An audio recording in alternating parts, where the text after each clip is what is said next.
Now, I know that Turo and peer-to-peer car sharing are far from perfect, but over the last year, Turo's made some pretty significant strides in the effort of trying to make hosts' lives easier, trying to make their business more profitable, and also expanding the Turo market across the entire United States and across the entire world. For example, in the last couple of months, they announced new features to the messaging system, like automated messaging. For some people in certain states, they got rid of the required annual inspection form. This affected hosts like myself in Texas, which was great news. And they also began rolling out a host-specific dashboard that will make hosts' lives easier and more streamlined. Now, these are just a couple of examples, and though they aren't groundbreaking changes, they definitely do help in a small way.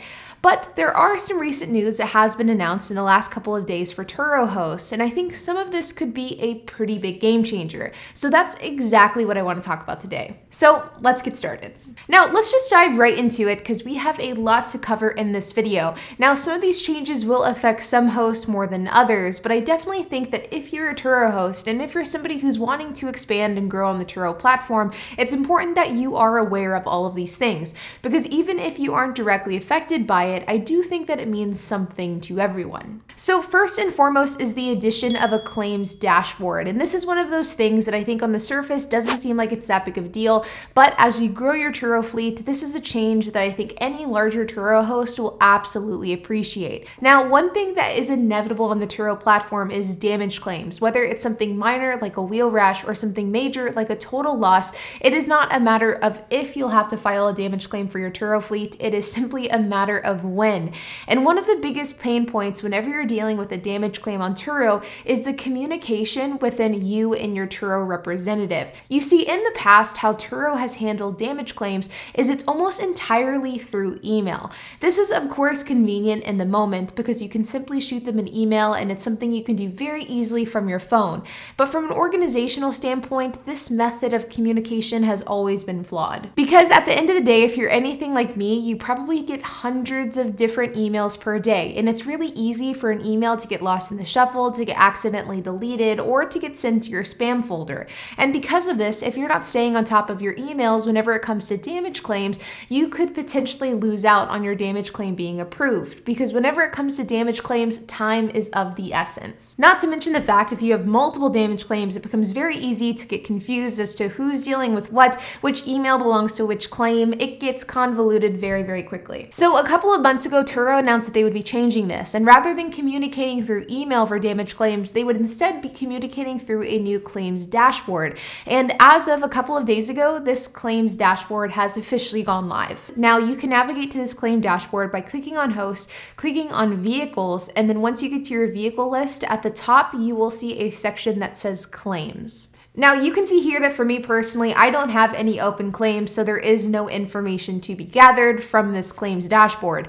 But if you're somebody that's dealing with a current claim for your fleet, then this is where you will go for communications, for updates, and to see where your claim is in the process of getting either approved or denied. Now, again, like I mentioned a few moments ago, on the surface, this definitely isn't a huge game changer, but I do think that this will streamline and make claims way more efficient, and it will also be really great for the host as far as organizational purposes go. The next one I want to talk about is a big change, and I think that this is really positive and really exciting for Turo hosts that live in or around the New York area. And that is, after Turo being banned in New York for years, it is officially coming back to the entire state, which means that Turo hosts will now be able to operate not only in New York State, but in New York City as well. Now, Turo and New York have a bit of a history. You see, years ago, whenever Turo was Relay Rides was actually banned from the state because of a fuzzy line regarding how Turo operated their insurance. Long story short, New York State requires everybody who's driving a car in the state of New York to have a specific type of insurance that meets specific requirements. And all of these insurance providers have to be licensed in a very specific way by the state. The problem here was that the way in which Turo was giving guests insurance wasn't in accordance to these rules and regulations outlined by New York. As a result, relay rides was banned and they were ordered to pay a hefty fine. This was back nearly a decade ago in 2013, and since then there's been a lot of discussion back and forth about the possibility of Turo going back to New York. In fact, around this time last year, there was some heavy discussion. In fact, there was an official announcement that Turo was coming back to New York in the form of their commercial insurance program. But as we all know, Turo has recently gotten rid of that, so because of that, Turo in New York also disappeared. If you're interested in learning more about the entire relationship between New York State and Turo, I did make a standalone video about this about a month and a half, 2 months ago, so if you're interested in checking that out, I will include a link down in the description below. But this all changed at the end of 2021 and at the beginning of 2022, whenever New York passed the Assembly Bill A2349A. And what this bill did was it enacted the Peer-to-Peer Car Sharing Program Act, which provides guidelines for establishing peer-to-peer car sharing programs and outlines how they will be insured, which cars can be used, how drivers will work under such programs, and how liability will be determined in case of an accident or damaged property. So basically, it addresses all of the issues that caused the relay rides ban in the first place back in 2013. And because of this bill that laid the groundwork for peer-to-peer car sharing companies to come back to New York, Turo is officially making their debut later this month.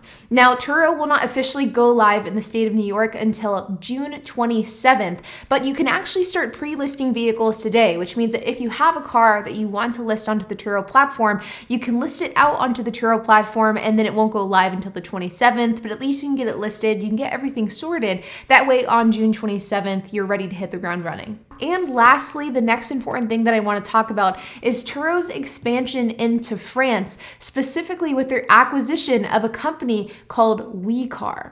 WeCar is basically like the French version of Turo. It is a peer-to-peer car sharing platform located in France, and there are over 30,000 cars located on the platform. And just last week, it was announced that Turo has officially acquired WeCar, which means that they are now officially operating in France. In the press release outlining this new acquisition, it states that Turo, the world's largest peer-to-peer car sharing marketplace, announced today that it has acquired WeCar, an established leader in the car sharing industry in France. This integration will leverage WeCar's strong presence in France to support broader expansion plans in Europe and complements Turo's existing offering across the US, the UK, and Canada. Overall, even if you don't host in France and if you don't have any plans on renting a car in France, I think that this is important because number one, it shows the strength of Turo. Number two, it shows that Turo is investing more and more into global growth, which is a good thing for everyone. And number three, it is a good thing for the Turo IPO, which of course was filed back in January, but when they're actually going to go public, your guess is as good as mine. But you guys, I wanted to make this video because I think it's important to stay up to date with what's going on with Turo, especially if you're somebody that has long-term expansion plans with the platform, or if you're somebody that's interested in investing whenever they go public. If you plan on joining the Turo platform in New York, let me know your thoughts and let me know how you do in the first few weeks or in the first few months of New York being live. If you've used the claims dashboard, I would love to hear your thoughts because like I said, I don't have an active claim, so I haven't been able to test it out myself. And if you're somebody that's interested in hosting or renting in France, let me know your thoughts on that down below as well. But like always, you guys, make sure to hit the like button, hit the subscribe button, and hit the notification bell, and I will see you guys in the next video.